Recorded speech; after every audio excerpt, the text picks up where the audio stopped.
Ahmed Tidiane Chérif Diop pour toutes ces informations. Mesdames, Messieurs, nous avons le plaisir de recevoir Babacar Gaye, ancien ministre. Bonsoir. Bonsoir. C'est toujours avec plaisir que nous vous recevons sur ce plateau pour discuter d'actualité avec particulièrement ce soir la dissolution de PASTEF, les conséquences. On peut revenir sur la loi sur les partis politiques. Mais avant, une réaction après l'attaque d'un bus-car de transport en commun à Yarakh. Le ministre de l'Intérieur qui s'est déplacé sur place parle d'un bilan de 2 morts et 5 blessés graves. C'est très grave. C'est très grave qu'on en arrive à ces comportements de citoyens sénégalais qui pensent que pour résoudre des crises politiques, il faut user de violence. Qui plus est, cette violence est une violence organisée contre les biens de l'État, certes, mais aussi, cette fois-ci, contre des populations innocentes. Je pense que envoyer des cocktails Molotov dans un bus bondé de passagers, des personnes qui, comme le dit le ministre de l'Intérieur, étaient parties pour travailler, constitue pour moi un acte grave. C'est un acte terroriste, car comme on le constate ou comme on l'a constaté durant l'histoire de l'humanité, ce sont ces types d'actes que les terroristes utilisent pour mettre le feu partout, mais surtout pour créer une psychose afin que peut-être les autorités soient plus sensibles à leur cause. J'estime que la politique ne devrait pas aboutir à de telles extrémités. Mais cela n'a pas surpris. C'est un acte qui est un continuum de tout ce qui a été fait depuis presque 3 ans pour être plus circonscrit. Car avant, naturellement, on a connu des actes terroristes pour des questions politiques. Il faut rappeler l'attentat de la voiture piégée devant le commissariat de Dieuppeul. Il y a eu d'autres attentats qu'on a constatés, mais c'était sporadique, c'était pas continu et c'était pas aussi grave parce qu'il n'y avait pas de mort d'homme. Ces derniers temps, on constate naturellement que l'expression politique engendre beaucoup de dégâts humains et cela est le fait, il faut le reconnaître, d'une organisation politique qui pense que les contradictions qui existent aujourd'hui entre elle et les pouvoirs politiques doivent être réglées par la violence. J'en suis pas convaincu. C'est malheureux que ces innocents aient payé pour une affaire qui ne les concerne pas directement, j'allais dire. C'est malheureux que ces braves dames, parce qu'il paraît que ce sont des femmes qui ont péri dans cet attentat, ils perdent la vie et pourtant leur rôle c'est de donner la vie. Mais comme le dit le slogan Koudé Saya Yurat, bon, ceux qui posent de tels actes se soucient peu de la violence qu'elle exerce sur la femme. Mais monsieur le ministre, les mots sont forts, c'est vrai, l'acte est grave. Il y a eu 2 décès officiellement pour l'instant atroces, dans des conditions atroces, c'est vrai, mais vous parlez d'attentats terroristes, de terrorisme. Est-ce que les mots ne sont pas trop forts? Et puis au plan juridique, effectivement, est-ce que cela va être assimilé à des actes terroristes? C'est évident. Vous savez, c'est vraiment très ému que je parle de cette affaire, parce que cela me touche. C'est dans l'après-midi que j'ai été informé de cet acte, j'allais dire, grave contre des Sénégalais, perpétré pour l'instant, d'après les informations dont nous disposons, par des personnes encagoulées. Est-ce des Sénégalais? Est-ce des étrangers qui ont infiltré notre pays? Tout cela sera peut-être révélé par des enquêtes qui sont annoncées.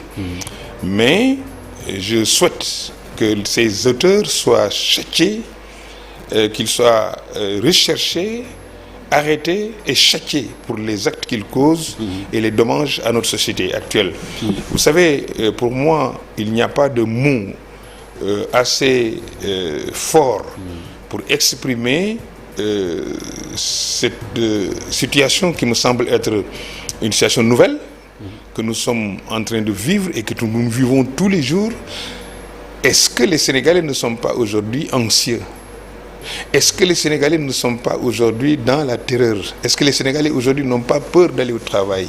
Est-ce que les Sénégalais ne sont pas aujourd'hui dans une situation où ils sont obligés de garer leur véhicule par peur d'être arrêtés, agressés et dépouillés de leurs biens? Est-ce que les Sénégalais ne sont pas dans une situation de terreur? Et c'est ça justement pourquoi on parle de terrorisme, parce que c'est de là que vient la notion. Maintenant, du point de vue juridique, il y a une qualification dans le code pénal et récemment ce qui a été modifié dans le dit code pour que justement de tels actes soient sanctionnés comme on sanctionne des actes que ferait État islamique ou n'importe quelle autre organisation terroriste.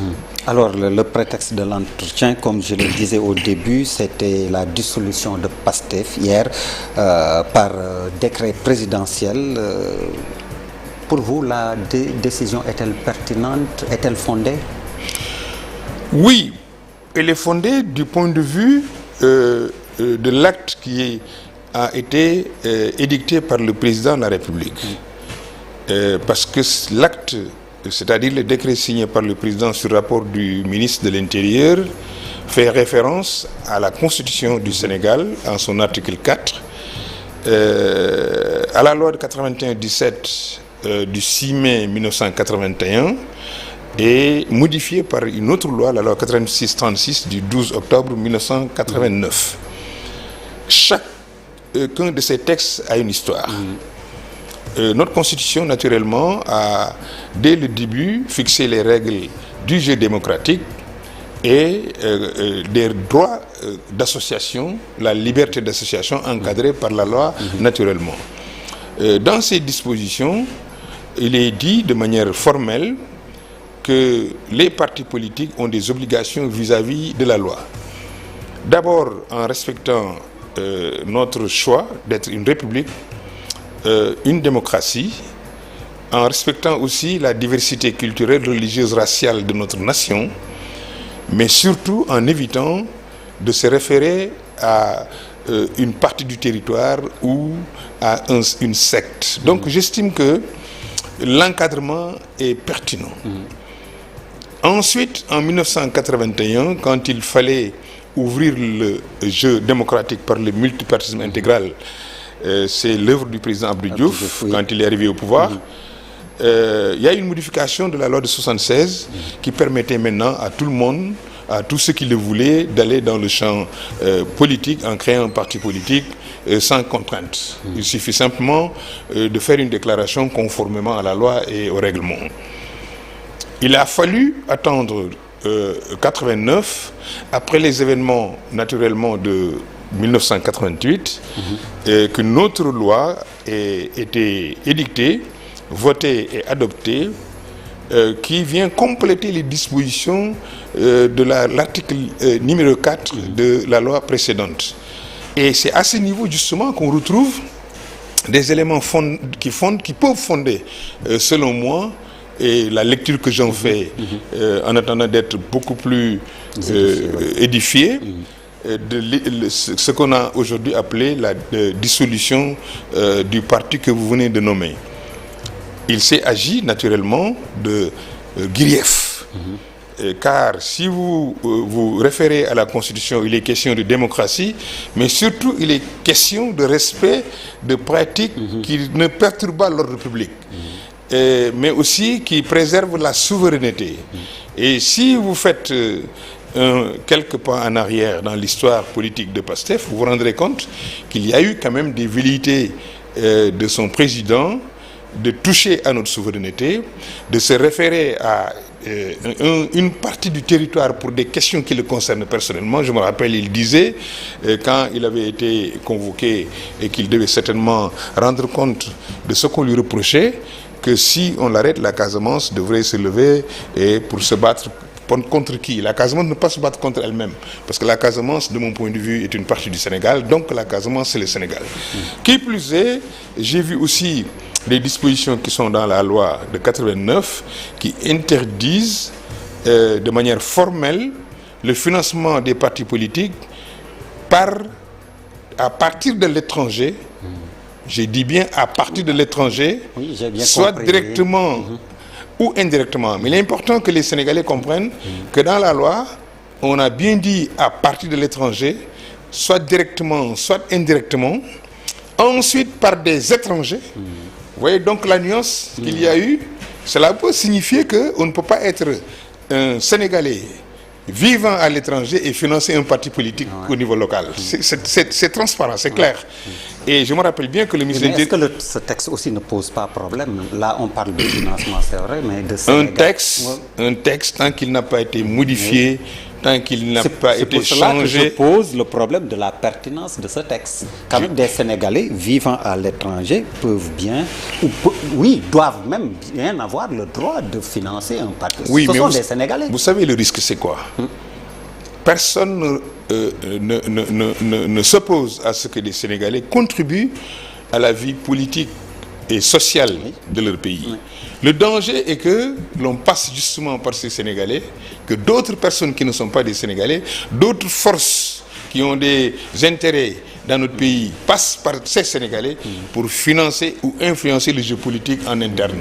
C'est pour cela que le législateur a été très prudent en disant à partir de l'étranger, parce qu'à ce niveau, le contrôle est presque impossible. Donc vous voyez que ce n'était pas destiné à l'époque. Même si ce n'est pas le cas de figure c'était pas destiné évoqué dans... Ah si, ça peut l'être. Oui, pour l'instant, le communiqué qu'on a lu... Ah si. Moi, la lecture que j'en fais... Et les visas du ministre de l'Intérieur qui rappellent le décret, il est évident qu'on parle également de cet article 4 modifié qui parle du financement à part de l'étranger. Donc je pense que j'attends de lire le décret de manière très claire pour pouvoir peut-être me prononcer de la manière la plus absolue. Donc je considère que la base, le fondement, il se trouve dans le décret. Est-ce opportun? Fallait-il le faire maintenant? Ça, c'est d'autres questions. Oui, justement, c'est ce que je voulais vous demander pour vous, de l'opportunité d'une telle décision. Certains pensent qu'il fallait attendre une décision de justice, que des membres soient formellement condamnés pour X raisons, avant de passer à la dissolution. Non, moi je pense que ce n'est pas lié en réalité. Ça ne doit pas être lié à l'affaire Ousmane Sonko qui aujourd'hui est entre les mains de la justice, donc qui est en détention, mais il s'agit d'un acte administratif prévu par la loi, encadré par la loi, qui est de la prérogative du président de la République. Donc le président n'a pas besoin d'avoir une décision de justice. Si la loi avait dit si telle personne est condamnée pour tel fait, le président peut, comme dans le cas de la décentralisation, on aurait pu le dire. Pour moi, pourquoi c'est opportun? Imagine ce qu'on a vécu tout à l'heure à Yarach. Qu'on le veuille ou pas, à travers les réseaux sociaux, à travers des déclarations de responsables de ce parti, on sent une volonté d'en découdre avec l'État, d'en découdre avec les personnes et les biens. La preuve, on brûle, on casse, et malheureusement, cet après-midi, on a envoyé des cocktails Molotov dans un bus et ça a causé la mort de personnes innocentes qui n'ont rien à voir avec les combats politiques qui aujourd'hui concernent et PASTEF et certainement l'État. Ce qui est dommage est que malheureusement nos jeunes frères du PASTEF ne comprennent pas qu'en politique, on peut lutter contre un parti politique.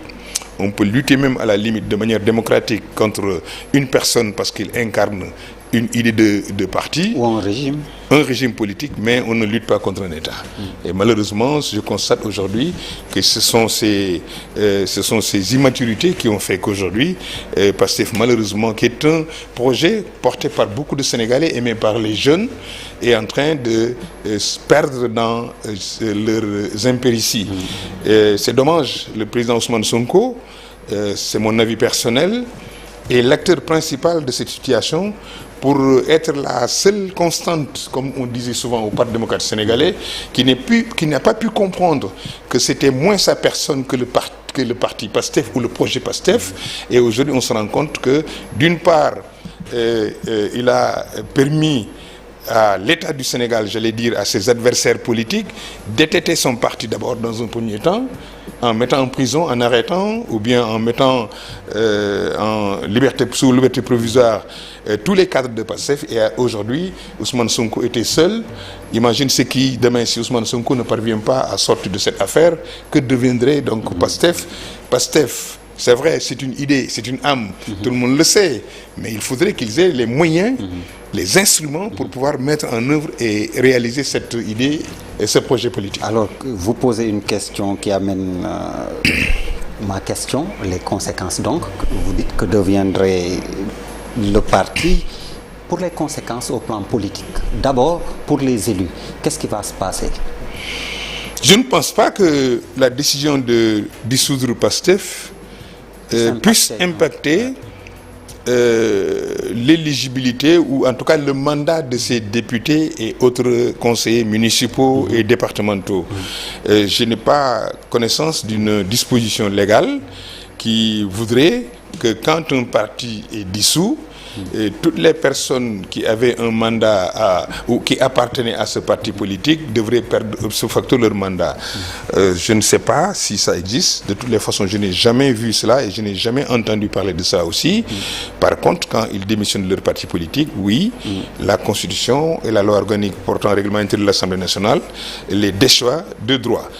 Ici, je ne pense pas qu'il faille vraiment débattre d'une question qui n'est qu'une spéculation. En principe, ceux qui ont été élus après ces élections législatives et ces élections locales devraient garder leur mandat. Je ne vois pas pourquoi ils devraient les perdre, parce que quelque part, leur parti politique a dû se comporter autrement. Mais alors, pour ce qui est de l'opposition, toujours pour les conséquences, il va y avoir forcément une recomposition, des repositionnements, je veux dire. Comment cela va se passer selon vous?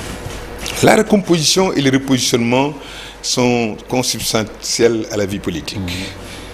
Même sans cette situation de dissolution, qui est aujourd'hui, je pense, la 4e fois que cela se passe au Sénégal, si je ne m'abuse,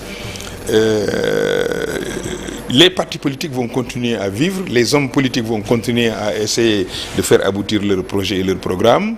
En tout état de cause, il est évident que l'environnement politique où exerçait le PASTEF avait commencé déjà à se disloquer.